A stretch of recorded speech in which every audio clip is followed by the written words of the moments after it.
podcast. Fights and Fights is the name. So the last time we had you on, we were still doing lockdown. So it was still all of the like lockdown. God. Yeah. So it's still like all the lockdown, like pandemic versions of wrestling, like the empty NXT areas with like the faces. No, don't pretend you don't miss the Thunderdome. Don't The pretend you don't Thunderdome. miss It was that kind of fun. beautiful era. It was magnificent content. God, it was very silly. It was the most Hunger. Well, no, we got better Hunger Games. I should be quiet. Yeah. So we like AEW was like still in year one. CM Punk hadn't even come back yet. He like wasn't back in AEW, and then obviously like not even in WWE yet. Vince was like still a person that we had to reckon with. So since it's been a minute, how much of wrestling and like current wrestling news have you been keeping up with? So I would say up until this year, I have just been as into wrestling as I usually am. Maybe like a little less into New Japan. I think the combination of the rise of AEW and the pandemic kind of decimated New Japan's roster. And while I still find things to love in New Japan, I think it is safe to say that like that kind of 2015 golden era is kind of gone. You know? Yeah, they're in, and a lot of the other like indies as well, like they were in a rebuilding era for a minute just because everyone fucking pilfered all their talent like in this like wrestling talent Cold War arms race of just grabbing people. And so that is one thing, is that like I think we're at a period now where that's basically done. I feel like this last wave of talent that AEW got from New Japan is probably going to be it for a little bit. So I'm hoping that with that, like New Japan and the indies start, I was going to say ROH, but that's not we'll start having like being able to like build back, and it feels like that's happening. Have you been? I know that like because Kelk is also like a big New Japan fansy. Did you like G1 anything? I've been so out of the loop on it. Same. Yeah. I haven't watched a single match for the G1, which is, if you told me that would be the case despite the last time we did this podcast, I would be so shocked. I'm still rooting for New Japan. Like I still want it to be good because I think, I want every company to be good because the more like competition, obviously that's better for the wrestlers. And it's ultimately like the wrestlers I support and less so the promotions. But like been kind of in and out of AEW, was very, very in for a long time. Again, there was like a sweet spot there around like the first half of MJF's title reign that I was just really having a great time. And then like MJF's title reign fell off, and then, Cody Rhodes left, CM Punk left. And I think AEW definitely had a dark year and a half there. And I'm really enjoying what they're currently putting out. I just finished watching All Out, and like I thought I really liked it. And I also thought like maybe we'll get to this a little later, so I don't want to get too specific, but I really enjoyed the main event. I think it was really, really good. And then WWE, and oh my God. Let me tell you what's not fun. When you make a 2.5-hour video on how great you think a wrestler is, and then that wrestler comes out with some choice political opinions not 2 weeks later, and it's just like, oh no. So yeah, I've been feeling real mixed on WWE. I watched WrestlePalooza. I mainly watched it because I knew I was going to be on this podcast, but I have barely absorbed any of it except the odd John Cena promo after WrestleMania that just broke my heart, guys. Yeah. Like I wasn't even angry. I was just like, I can't believe that the centerpiece to this WrestleMania was that Travis Scott bit. Everyone shit on it. I don't need to reiterate a lot of those arguments, but oh boy, it was just the worst of big business TKO WWE. Yeah, it's a thing that we've been kind of talking about, is the TKOification of WWE, especially coming off of one of the strongest periods they've had. Like you had you had all of the great Roman Reigns bloodline stories, and Punk coming back was like big, and his stuff with Drew McIntyre was really fun, and a lot of great, adding Cody had a DVD story. women's belts. I Cordy understand he had was trying to finish that at I some heard point. about that. And, Yeah, I heard and about now I that. guess, the sequel's just never as good, is it? That's the problem. I think we're not in a Godfather 2 situation. We all wish that we were. Oh yeah, but we're not in an it's not electric. happening. We're not in an Electric Boogaloo situation for sure, which is the superior movie. I don't know if you've seen both of the break-ins, but Electric Boogaloo is better than the first one. But yeah, so like it's been kind of whiplash, I think, over here for us too, of just you know, and I will get into some of this, I think, a little bit later, but yeah, just kind of misstep after misstep. Like with TKO, you've got their guys on these calls and saying in the press, like, oh yeah, Vince was pricing this for families, but fuck families, fuck them kids. Y'all don't get to watch wrestling. Fucking kiss my ass and suck my balls. This is for princes only, apparently. Yeah, I was really surprised when they said that. I was like, well, hang on a minute now. That's out of line. Yeah. I don't know if you know, we're in a beautiful new age of capitalism here in America, John. We had regular capitalism, but what we have now is super capitalism. Capapalooza, I think is what they're calling Capapalooza. it. Oh, that press release will yeah. actually be coming out next week. Triple H is going to be in the Oval Office to announce it, I think. And if you, and I'm sorry if you that's what already we're doing. had a subscription to just capitalism, but apparently that doesn't actually cross over to Capapalooza. No. You do have to buy that. That's going up $5 a month next month. Did you hear about that with the WrestlePalooza with the ESPN problems, John? No, what was this? I'm sorry, just the feeling of resignation, because like I already have so many problems with WWE as is. Okay, what do we got? Well, so they very suddenly, for most of us, it felt like, announced that they were going to be moving their PLEs off of Peacock and onto ESPN, but only streaming. So a lot of people were under the understanding, and I don't remember if this was because I don't have cable. I don't remember if I believe this was a specific thing that was said, was that if you already had ESPN as part of your cable package, much like with HBO and HBO Max or Now or My Balls, whatever it's called, you would be able to get those streaming pay-per-views without having to pay. And then a week before, a lot of people were like, I can't get onto the app. It says I'm not allowed onto the app, even though I pay for the app. And then the day of, a lot of people were like, hey, it's telling me to pay $30 for this PLE. The thing is, Danielle, those people didn't watch SmackDown the night before, which a good 75% of SmackDown was devoted to people telling you how to load the app, get on the app, give them your money. They did have the decency to let R-Truth do a lot of that business, the sugar and the medicine to help it go down. But yeah, it was a massive shit show, and we talked about this on the show, but I have all of the apps and all of the streamings and all of the things, and it took me so long to work out whether or not I could get it. I believe it boiled down to, if the thing is, there's ESPN, then there's ESPN Plus, and there's ESPN Unlimited, and no one really knows what any of those things mean. So if you just get ESPN through your cable box, you don't get the WWE PLEs. You have to pay $30 a month to get ESPN Unlimited, I believe. But if you got ESPN through a streaming service, maybe you get them, because I have Hulu, which is the Disney streaming service. So because I have Hulu Live, which is their top tier of it, I get them. Jeez. But if you only had regular Hulu and you don't have ESPN added on, you don't get them. It was a whole and if you go to the bridge, one of the statues is always lying, and one of the statues always tells the truth. So if you solve the Trolls 10 riddles and then make it to the two my riddles 3, okay, and but have your credit card what do I do number with handy, the Emerald Key? How do I? Where does you shove it up your ass and you just go and get a big bag of money and you drop it off in Connecticut, or you fuck off.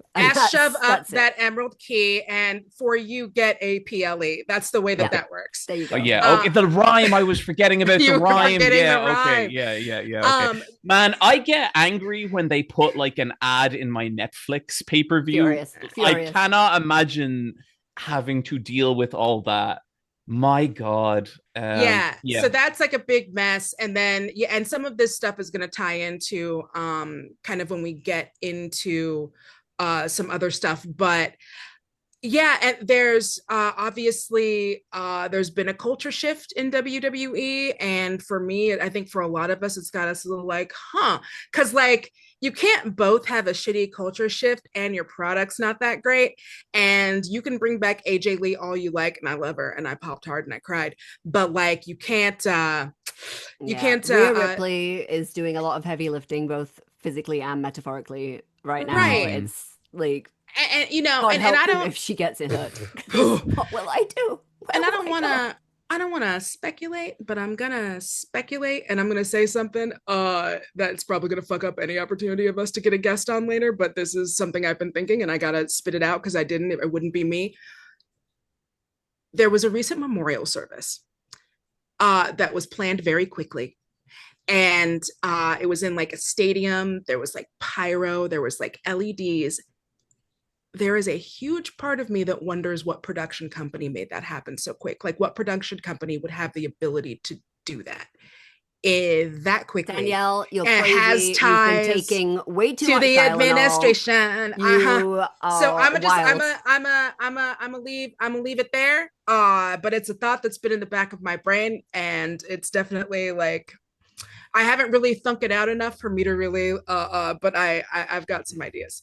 And then speaking of things like this TKOification, and we're talking about, so you've been caught up on kind of what's going on with the John Cena retirement era, right, John? Yeah, I actually just caught up with I caught up with Wrestlepalooza there yesterday, and I watched his match with alleged sex trafficking enthusiast Brock Lesnar, who looks in great shape, in fairness to him. Great shape. Yeah, Let's find a positive. It's a shit sandwich.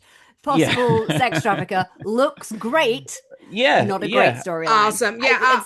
This is Yeah. HR 101, you know? yeah. Beautiful. Very Well, wise, just a wise man. the John Cena thing is big. There's 5 dates left in his career. The road to his farewell has been mid at best. So yeah, so this is the end of a huge 20-year career. How are we feeling about that, John? Okay, so I will say I have seen a lot of like people online say that the decision to turn Cena heel was a disastrous decision from the get-go. I can never and will never be on board with that. I think the idea to turn him heel was fantastic, and I think he was fantastic as a heel.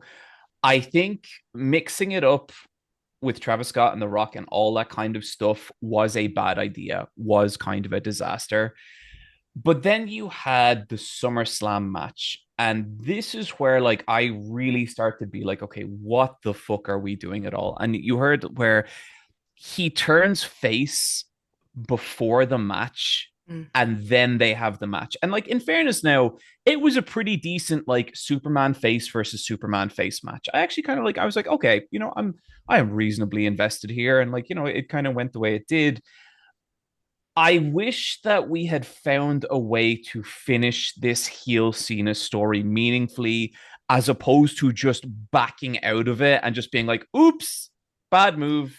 Yeah, it's as part of, like I said, the thing that we've been talking about with the TKOification, like I thought that we all popped so hard when he turned heel, because we loved heel Cena. We loved that Cena. For him. I loved it for him. It was like, he clearly was having fun with it. And we know John only does what John wants to do. Mm-hmm. So it was clearly something he felt passionate about delivering.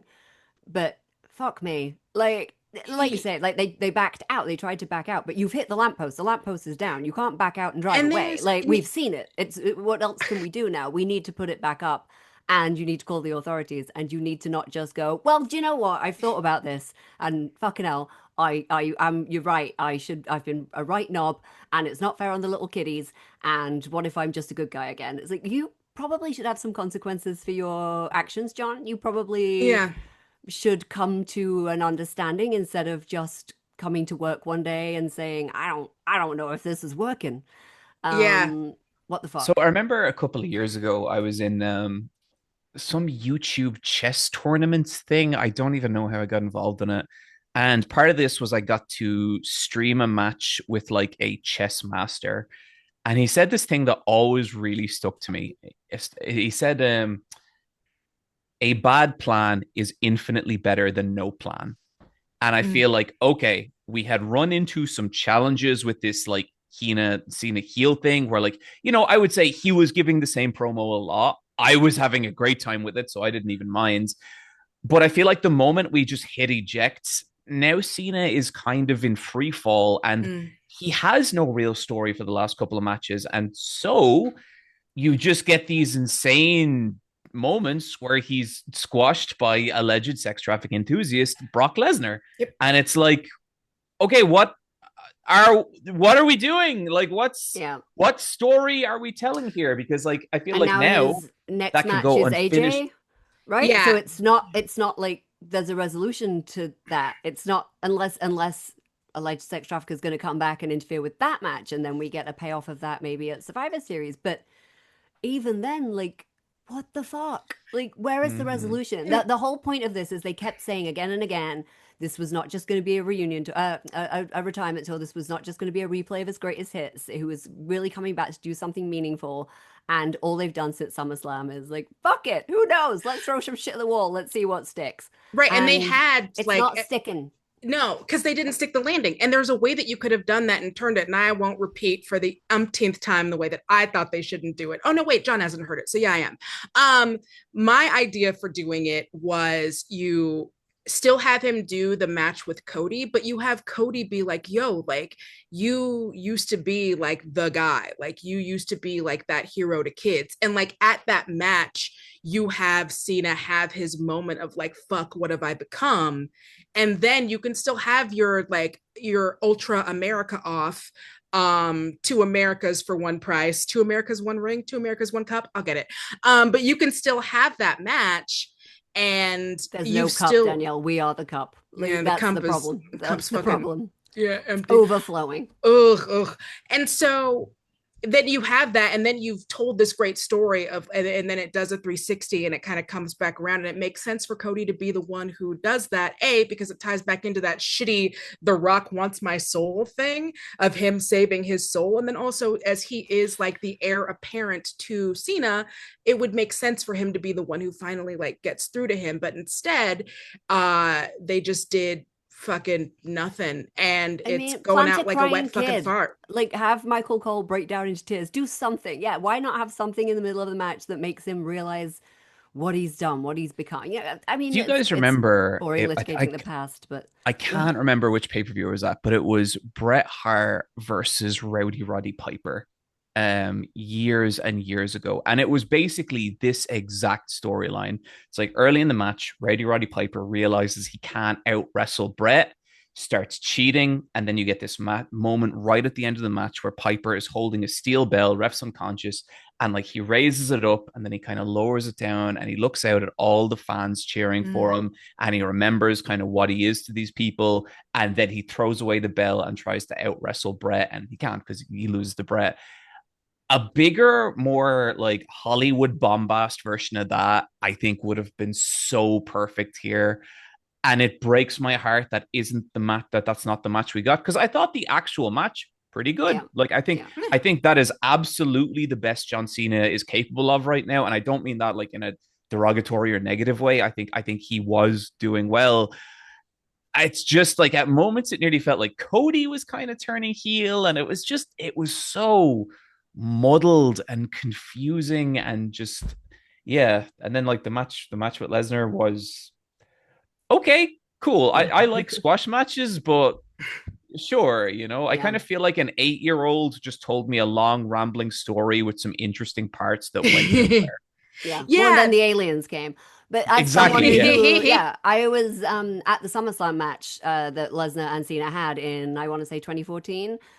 Which was a squash, and I remember sitting. It was at Crypto Arena. Staples. It was Staples Center in LA, and I was with my now husband, and it was, I think, the first wrestling thing I'd taken him to. God bless him for sticking around.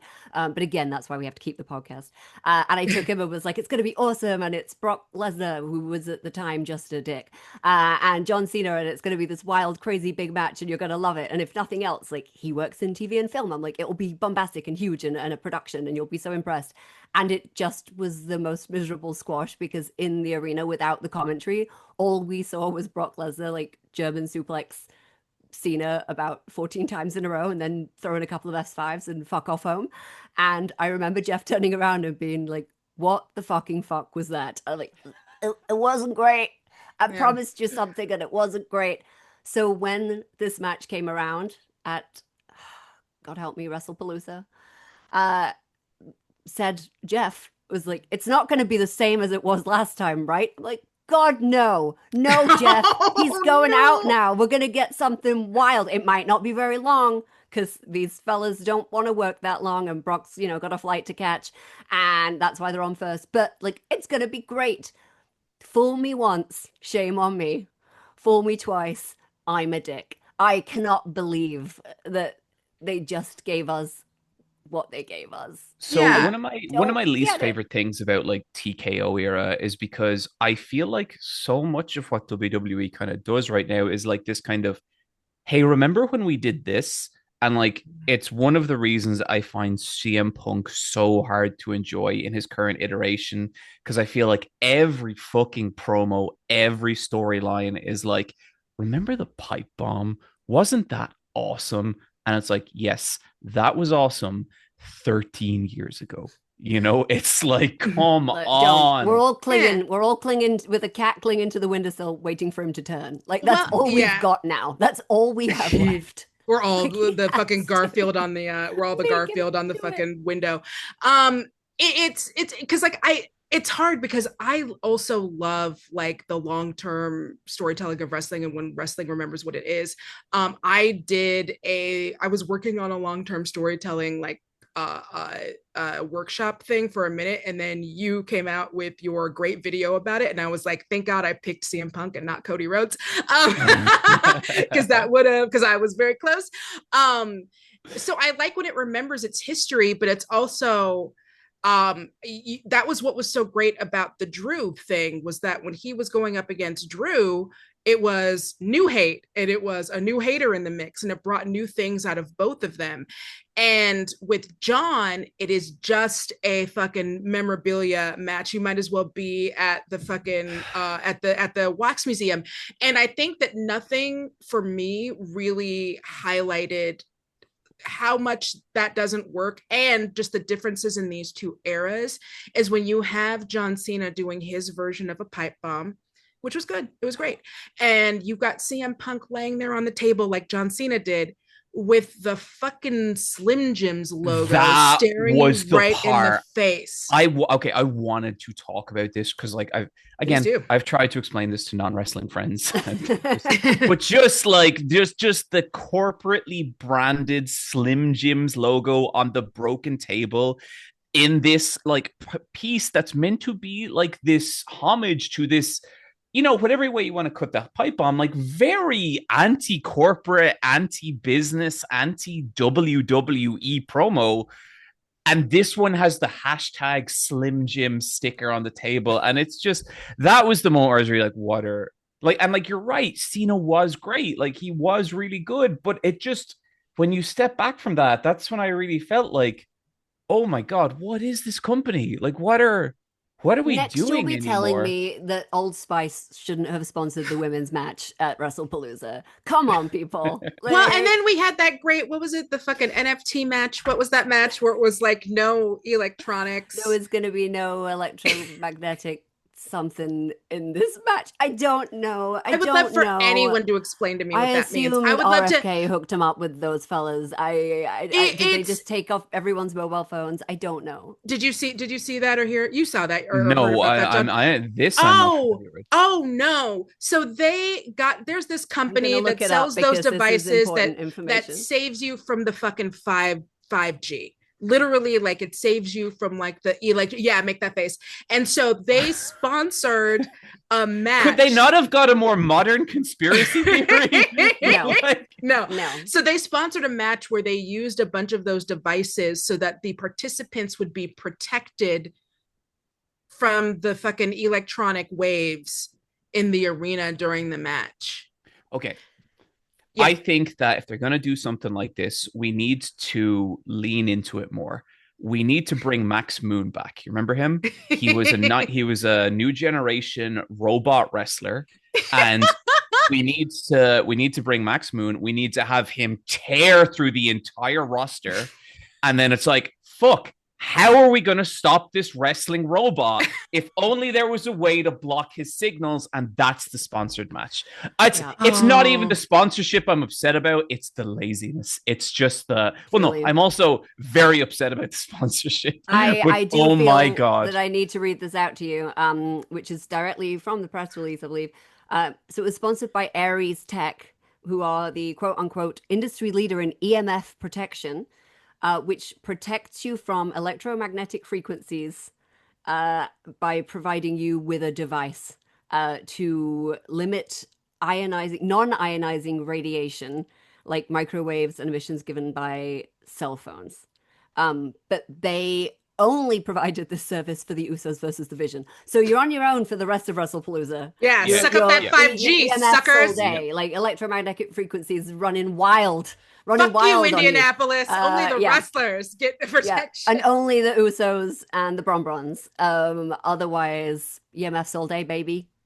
Okay, let's try and bring a more positive spin to this podcast because we've been very negative. Where's WrestleMania taking place? So Las Vegas again or anywhere? Yes. Anywhere fun? Okay, Las cool. Vegas, and then they're ending WrestleMania forever. It turns out, and then there's no more WrestleManias. Yeah. Okay. Yeah, cool. I thought that was crazy when they made that announcement too. But wild swing to take. Yeah. So the one after that is Saudi Arabia, and it'll be very interesting to see what happens. It'll be very interesting to see what happens because a whole WrestleMania basically becomes this is the first time we're talking about a lot of this too, just so you know, because we've been kind of off for a couple weeks. So WrestleMania, as y'all know, becomes like the fucking Comic-Con of wrestling, where like all of these other things pop up around it. Like you get WrestleCon, you get a bunch of other matches and stuff. So what the fuck I'm interested to see what they are going to do. Big gay brunch is going to play well. No, so I hope that they find a way to do it so that people here who want to bring their families have a wrestling thing to go to in that month. Obviously, you don't do it that weekend. That would be counter programming, and that's stupid.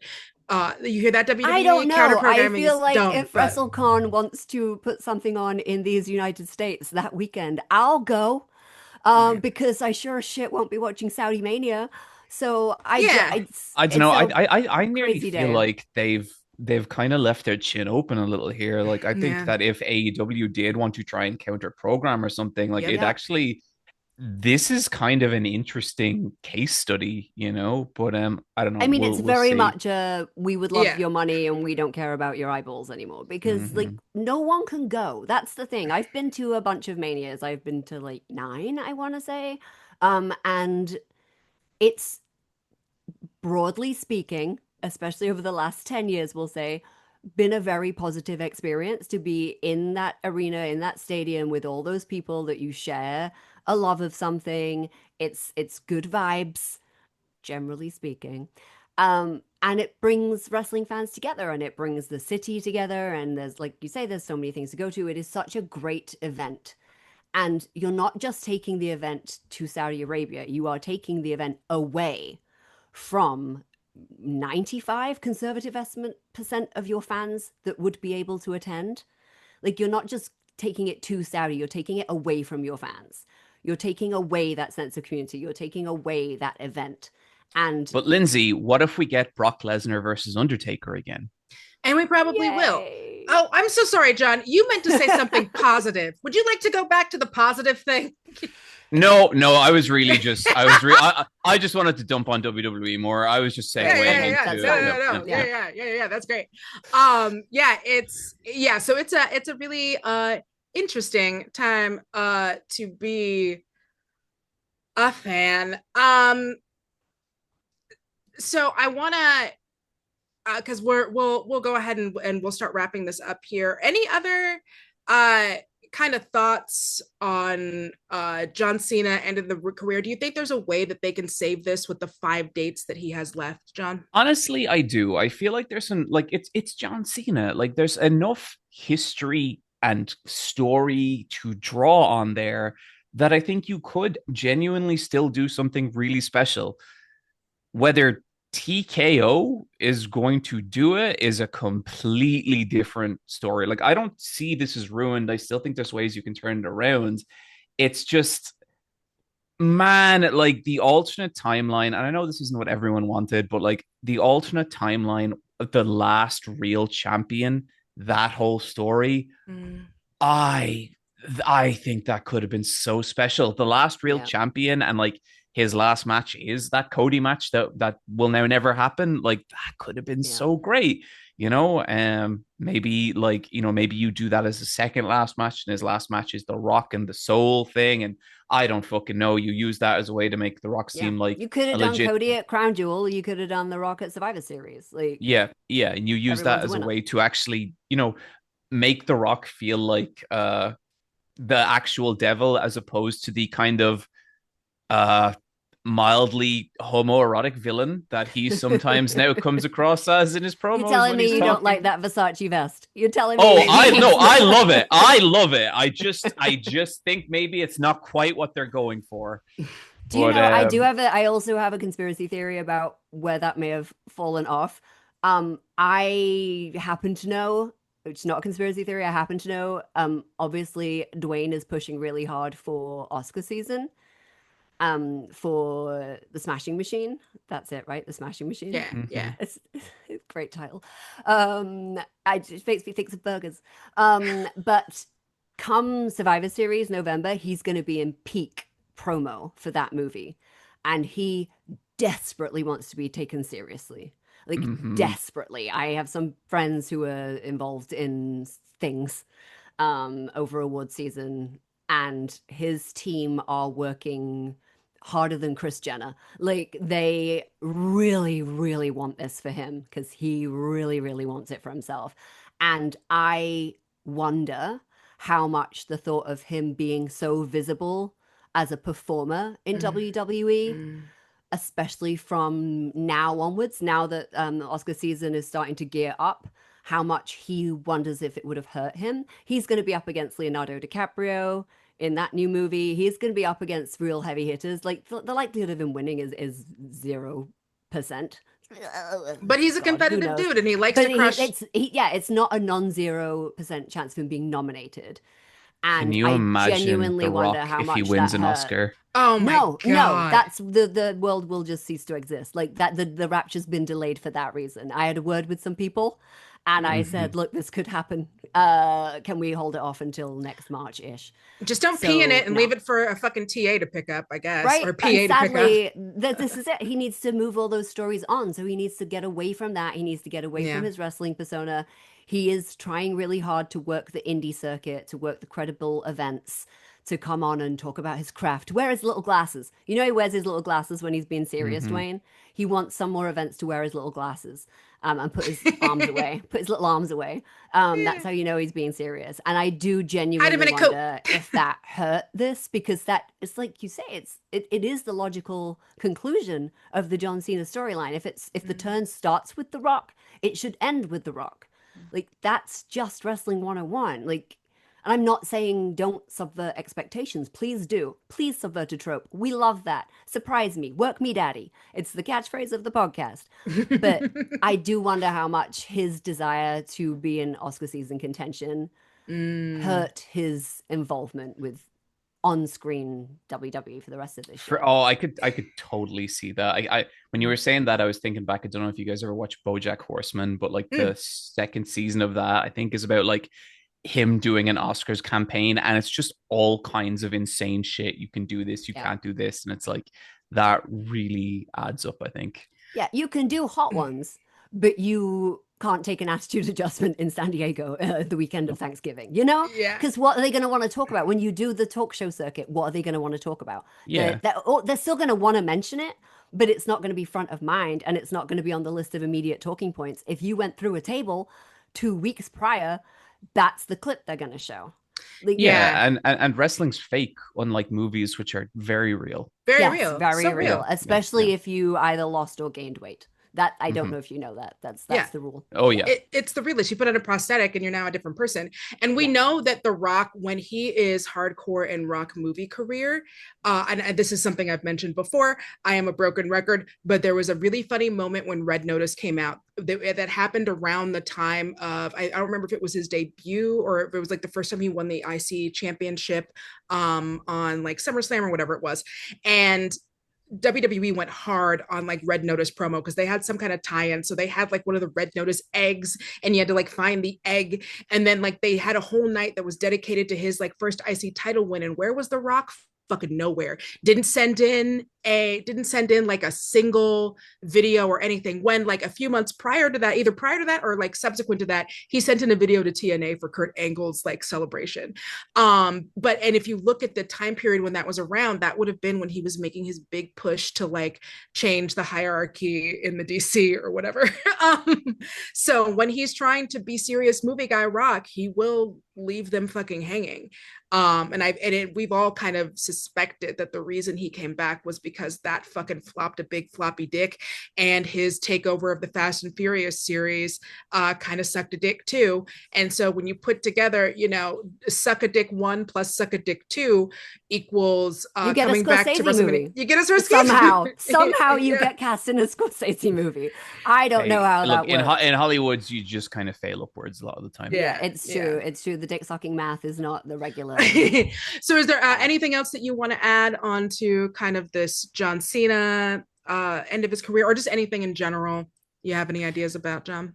No, like, I mean, I guess I would say, like, I was at the live show in Dublin, and the SmackDown show, and one thing that I did see that did, and like, because I've been feeling very like mixed about wrestling this year, just for you know, a lot of very obvious reasons.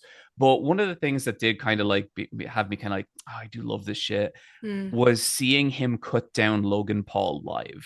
Yeah, that was kind of special, because Cena kind of, you know, borderline destroying someone's career for a little bit. That is my favorite Cena, where he's just like, you know, when Cena brings out the I was disappointed. It's like, oh no, here we go. Theory. Here we go. You know, yeah. He broke Austin Theory, who was basically proto Logan Paul. He had to go get the real one. He's collecting all the badges. Mm-hmm. Yeah, no, and there's still, you know, I gotta believe that this is also like a rough period, and I'm hoping that other heads will kind of prevail just with everything that's going on with WWE right now, and they'll start to see that like you are actually, if your goal, and it seems like one of their goals is to crush competition by doing counter programming and all of these other things, you are not helping yourself by making any of these moves. Thanks for watching. Make sure to like and subscribe. If you liked this, you can listen to the full episode of Tights and Fights on Maximum Fun or your favorite podcatcher. The link is in the description.